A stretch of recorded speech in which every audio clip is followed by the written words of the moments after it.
ようこそ月の埴輪へお越しくださいました。ナビゲーターのうずめだよ。こんにちは、流星です。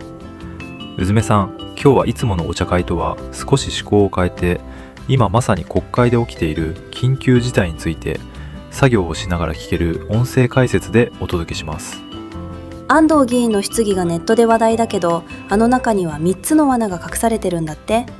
流星くん、耳だけでわかるようにしれっと鋭く解説してくれる？了解しました。今日僕たちが暴くのは政府が仕掛けた民主主義と中小企業を壊す3つの罠です。総理の立場から答弁をするのは難しいということはご理解くださいませ。予算委員長解任決議案の提出に加わりました。日本の議会制民主主義にとって危機的状況だと考えているからです。そもそも通常国会冒頭に解散を断行した高市総理自身の責任であると考えています。あえて1月23日に解散を断行した高市総理自身の判断によって予算の年度内成立が困難になっていると思いますが、解散の時期につきましては私の判断ですが、国民の皆様の信を問うべきだと考えたこと、追悼の日を静かな環境で迎える必要があると考えたこと、国民の皆様の生活への影響を最小限にするために総選挙を速やかに実施することといたしました。憲法の前文に規定されている通り、国民が正当に選挙された代表者を通じて、国民が政府と対話する時間に他ならないと考えています。審議時間を短縮するということは、国民が政治に参加する時間を短縮することになってしまいます。国民の政治参加の時間を奪うことになると私は考えています。衆議院予算委員会の発行日につきましては、予算委員長、理事の皆様が一生懸命ご議論いただいたものと承知しております。内閣総理大臣の立場からお答えすることは困難である。審議時間が短くなることについて、政治家としての意見はいかがでしょうか。ただ、国会の運びについては、どうしてもこれ、国会でお決めいただくことでございますので、審議時間、についても同様だと考えております。最初の罠は消えた審議時間。高市総理は1月に解散をぶつけ、予算案のチェック時間を物理的に削りました。議論を尽くさない政治は民主主義という OS のバグと言えますね。大事な会議を 1.5 倍速で流し見するようなものだよね。そんなの不誠実だよ。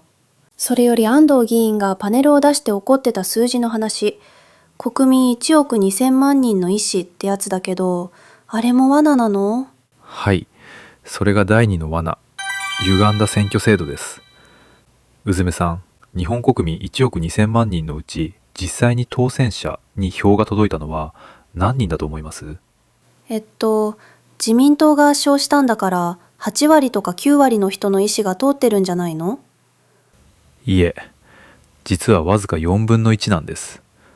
残りの4分の3は棄権した人や敗北した人、それに選挙権のない子どもたちの声です。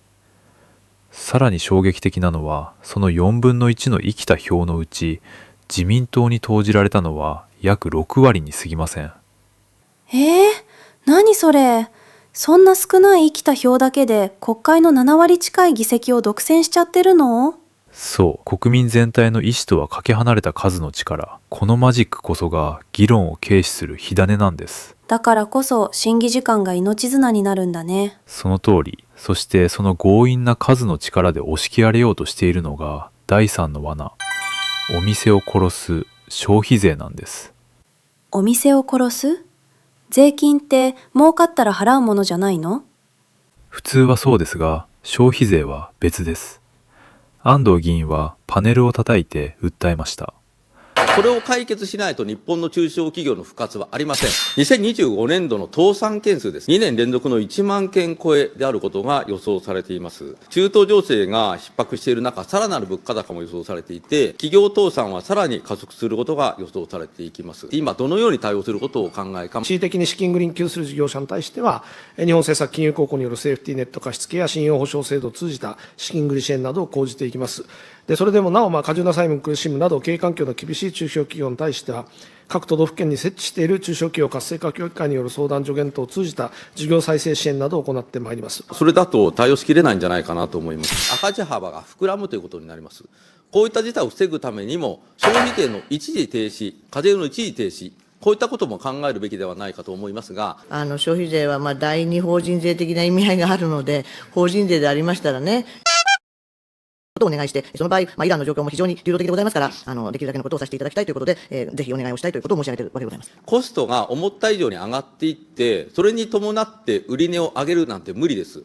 だから、今このようにコストが上がっていって、消費税の納税したことによって利益がなくなる。あるいは赤字のところにも消費税の納税が出てきて、さらに赤字が膨らむ。こういった現象が起きてるわけですね。なので、令和6年なんかは消費税の滞納額が5000億円を超えてるわけです。赤字の企業でも消費税だけは納税が迫られ、さらに赤字が膨らんで倒産すると。え？赤字なのにさらに絞り取るの？それじゃあ、うずめの行きつけのショップも、同人誌の印刷屋さんも、みんな消えちゃうじゃん。